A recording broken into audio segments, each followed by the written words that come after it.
L'édito politique sur Europe 1 avec Le Figaro. Merci. Bonjour Vincent Trémollet-de-Villers. J'attends un peu avant de vous dire merci. Bonjour Dimitri, merci Dimitri. Bonjour Anissa. Bonjour Vincent. Vincent, depuis lundi, Marine Le Pen a exprimé à 2 reprises aux 20h de TF1, puis hier matin en réunion de groupe à l'Assemblée, sa détermination à être candidate à l'élection présidentielle. Elle le redit ce matin dans Le Parisien.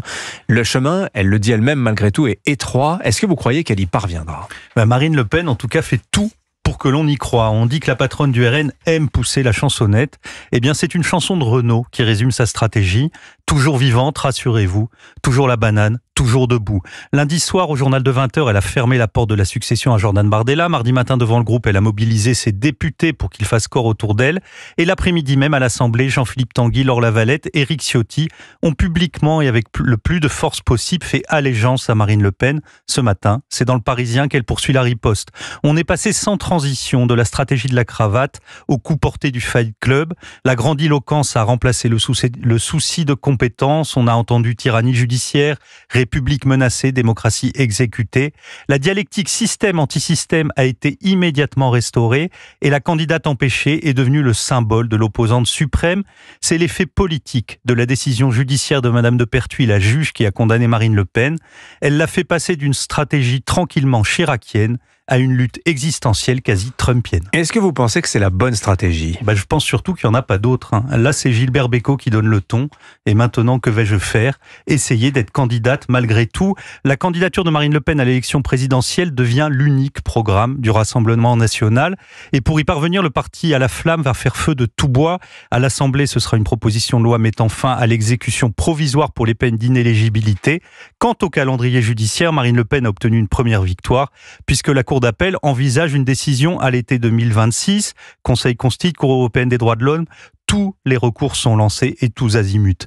L'idée au Rassemblement national est de maintenir la pression au maximum pour entretenir l'indignation de l'opinion et installer la geste du combat héroïque d'une candidate du peuple qu'une élite épuisée voudrait par tous les moyens empêcher d'accéder au pouvoir. Mais on comprend bien que l'indignation dure quelques jours, mais enfin 18 mois jusqu'à la décision attendue à l'été 2026, c'est très long. Oui, et c'est l'une des faiblesses de cette stratégie, l'absence d'agenda clair.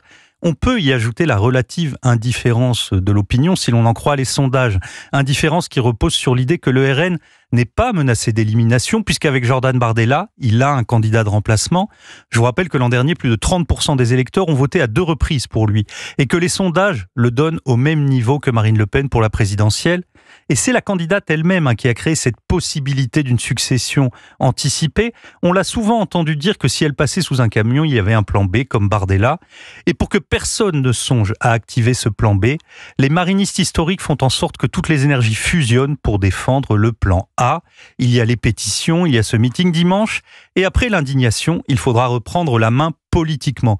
L'objectif qui paraît le plus évident et le plus atteignable, c'est la censure du gouvernement Bayrou.